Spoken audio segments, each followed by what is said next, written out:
The following is a live presentation of CBC Sports.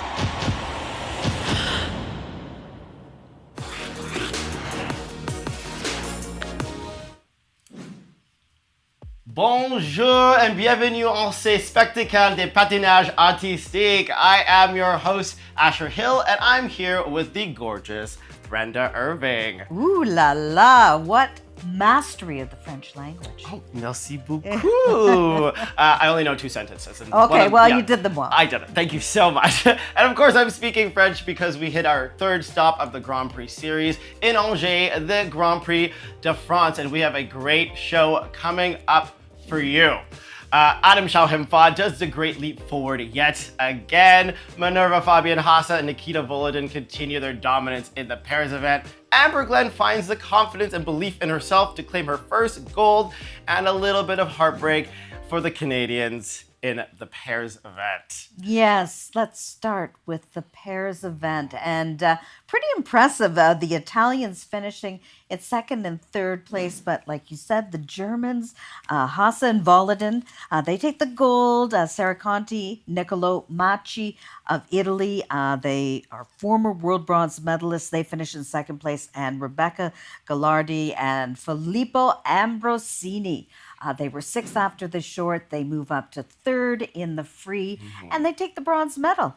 But, you know, as far as the Germans are concerned, this is a team that has had relatively little time together. They've only been together. This is only their second year. How do they do it? Little time together, but have great success. I feel like they only lost like 2 events last year, winning almost every single one, bronze at World Championships. They have just come together so quickly, and their programs are quite dynamic. Their free program here, the very epic version of Vivaldi's 4 Seasons. And while they had the cleanest skate of the night compared to the rest of the pairs event, which was quite messy, they are able to just gain points on the side-by-side jumps. I think they were the only ones who had the most successful time at it. And in pairs, it seems to be the case. If you miss your side-by-side, it doesn't mean it's the end, but if you hit them, you could technically be on the panel. You know, this makes me hungry to see what's going to happen at the Grand Prix final, because you think that Diana and Max, the Canadians, the reigning world champions, that they are going to meet, and these two teams will be fighting it out probably for that gold medal. But remember, at the beginning of the season, Nebelhorn, this team beat the Canadians, which was a bit of a shock. I think a bit of a shock, but if you looked at what they were doing last year, I think only at the end of the year did the Germans finally start having a bad season. Yeah, so you're right. They won the Grand Prix final, right? Exactly. Yeah. So this isn't much of a surprise. Again, they don't have time on their side, but they are making it known that they are the ones to be, and they're making their case very strongly with a competition like this. Okay, there was one Canadian pairs team there, Leah Pereira, Trent Michaud. They finished in 5th place. I'm sure they're not going to be too happy with that.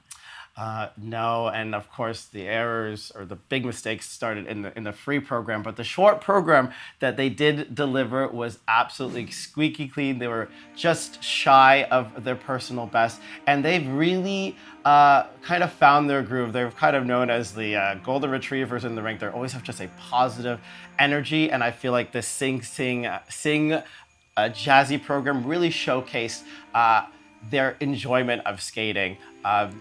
Beautiful side-by-side triple toes, the triple sow. They've been struggling with the throw triple loop, so they opted for an easier throw here, but it was just impeccable. I thought that they were really on, and that what we were going to see in the free program would match a little bit of what we saw in that short. And there was so much hype, you know, surrounding this team, because they got to bed together so quickly before they ended up, you know, going to the World Championships. Maybe they were only together like 7 months before the World Championships. That was a couple of years ago. They finished 6th at those Worlds.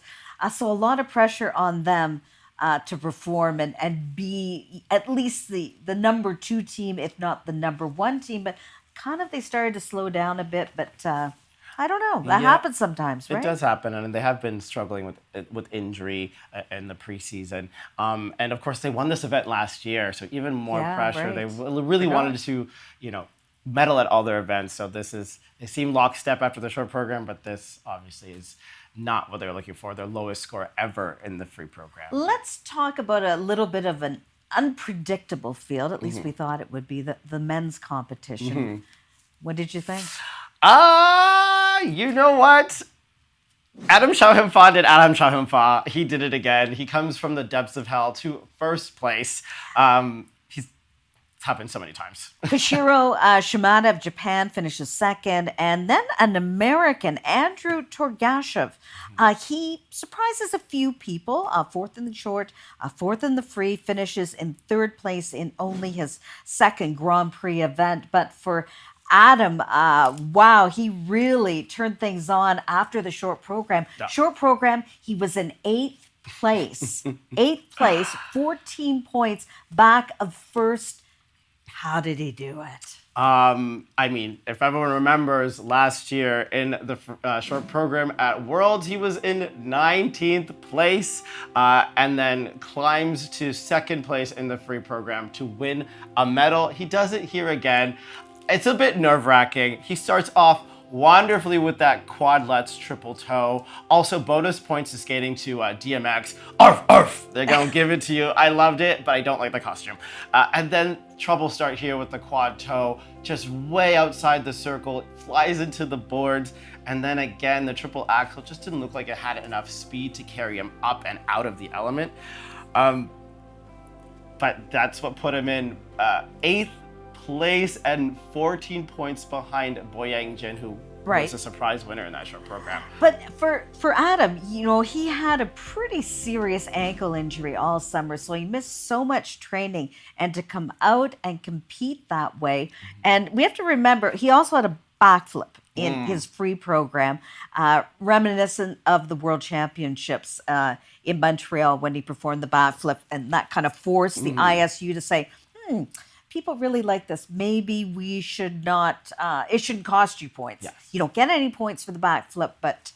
No longer a 1 point deduction. It's not a legal element anymore. And him and Ilya Melinin have been the ones showcasing it in the free program. And you know what? They also do it so late in the program where I would be gassed. I wouldn't even want to do a jump, but they decide to go upside down. So Boyang Jin. Yes. Okay, he kind of does the opposite of what Adam did, meaning he was first after the short. Looks so good. He is training out of Toronto. There you can see Brian Orser, the Canadian legend figure skater. So he looked wonderful in that short, but then he went out and was not able to deliver on all his promise he has shown for so many years, and he was 11th in the free. Wow. It's been a struggle for him to get back to the heydays where he is, and people, he's a crowd favorite. And when you got to remember, he is a 2-time world medalist. And you know, we've been wanting for him to come back so strong and get back to the top of the podiums. But here we saw a glimmer of that. But again, it was not to be. But Boyang Jin always has fans in the skating. And there's another skater that you want to talk about, Mikhail Shadorov of Kazakhstan. He made a little skating history. A little bit of skating history. In a big way, he is the first skater to land a quad toe as the second jump in the combination. Here's that triple toe, quad toe. He did it so effortlessly, got pretty good GOEs on it, and it was originally actually called a triple axel, triple toe. He did it so well that the technical panel couldn't even tell it was a quad. And this is a really difficult element because a quad takes a lot more energy and height to get all of those 4 rotations done. So it's usually done as the first jump. So for him to do it as the second jump, and you have to make that second jump bigger to finish off the 4 rotations, is super duper hard, let alone a triple, but he does a quad. Does he get more points for that, putting it second? Not really, but it increases usually.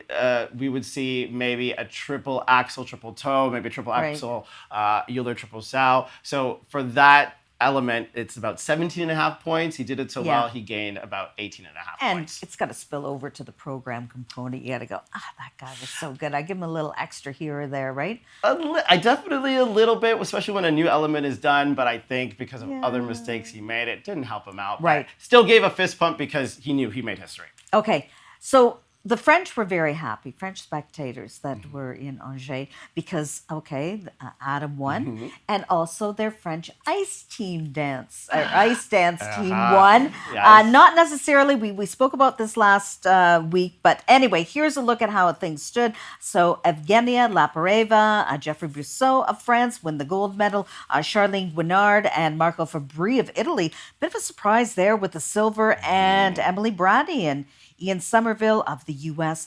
finish in third place. And you know my feelings on this French ice dance team. It's a little too, I'll be charitable and say avant-garde. Avant-garde, for it's me. out A little there. techno, you like to call it? Yes, but this program I really love. They have dynamic lifts, like this opening straight line lift. She goes right upside down, hitting the music. It's very much like, I don't know, computers, just experimental. This was a surprise because, of course, the Italians, we thought were just going to take this.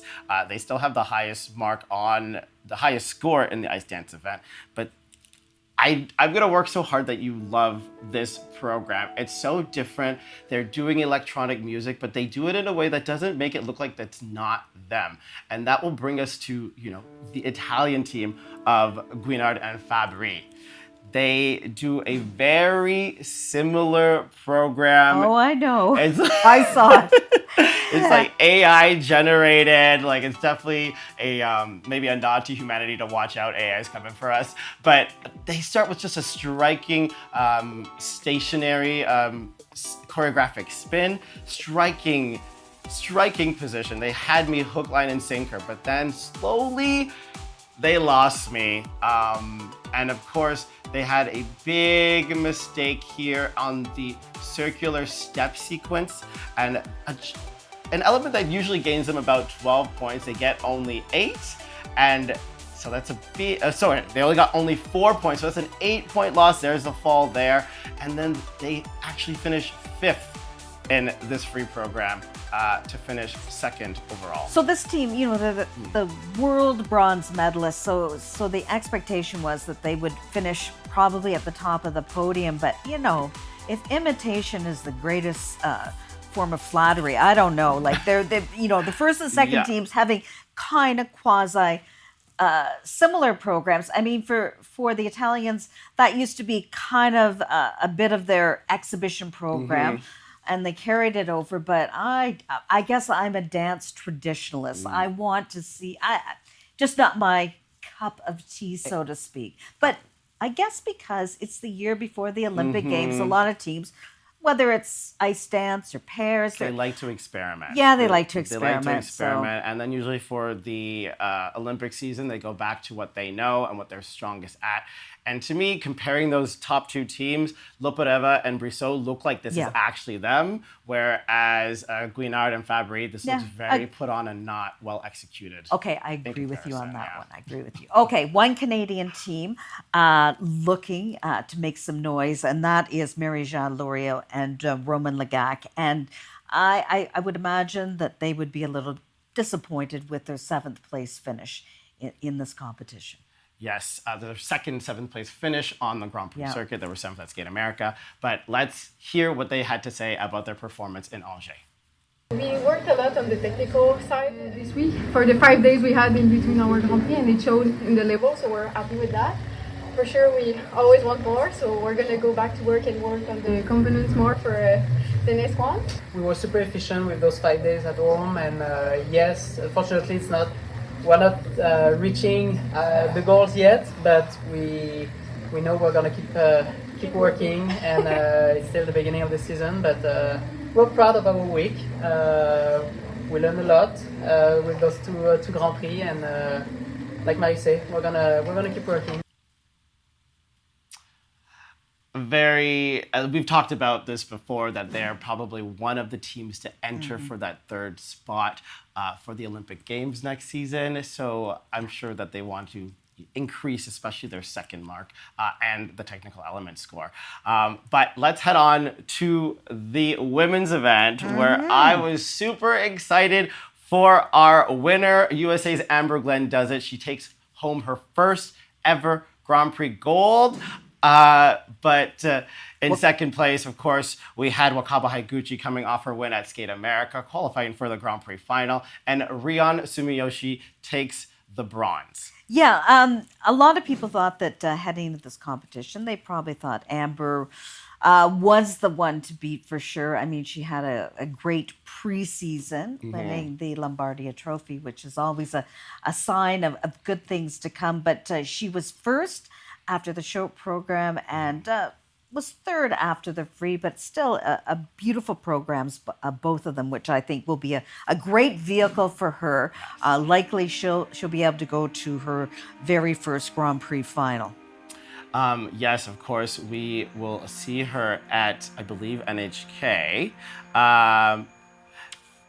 But, you know, she has that triple axel is now hers. She does it so perfectly. Not in the free program, just to take the step out there, but everything else. She used to really struggle with the free program. You could tell she would get very scared and not trust herself and start making mistakes that would pile up.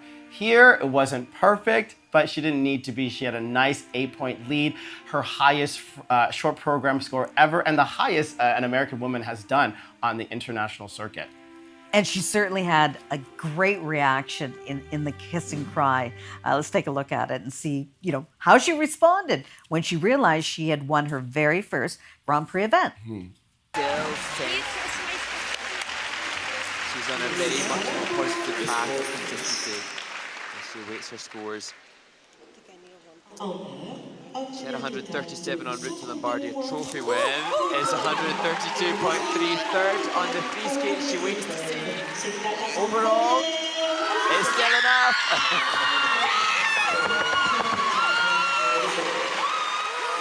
Amber Glenn takes a Grand Prix title. Okay, this is good proof though for myself. I can do it. I thought. I'm gonna do the other relaxing interview, I swear, I'm sorry. I love you guys. Thank you everyone at home. In the kiss and cry. We always like that. No crying, just kissing. And, you know, she is a skater that's very public about her struggles with mental health, especially as it pertains to such a difficult sport like figure skating. And so you can see her, she's said to herself, I just got to trust myself. And you know what? We can see her finally fully growing into the athlete so many of us believed that she could. And I'm so happy to see her take the gold. It was amazing. For sure. Yeah. Next week, okay, they head to Japan. That's where the next Grand Prix stop will be, the 4th of 6. And this is a who's who, especially of Japanese figure skating. You have Yuma Kajiyama, excuse me. Sorry about that, Yuma. Kaori Sakamoto, the 3-time world champion. Then you have the pairs team from Japan, Riko Miura, Ryuichi Kahara. This is a great event. And then, of course, in ice dance, some Americans, Madison Chalk, Evan Bates. And of course, Madison and Evan are looking to make a better debut. Was not so great at Skate America, so they're looking to, you know, really secure and show that they are still the ones to beat come Worlds, the Grand Prix final and everything like that. Yeah, Skate America, they didn't look that hot. Not quite, but it was their debut. It was their debut, and so we will see what they do at NHK. And of course, you can watch that starting Thursday at 10 p.m. on CBC Gem. And we will be back with you on Tuesday to recap that event. So enjoy and happy skating, my peoples.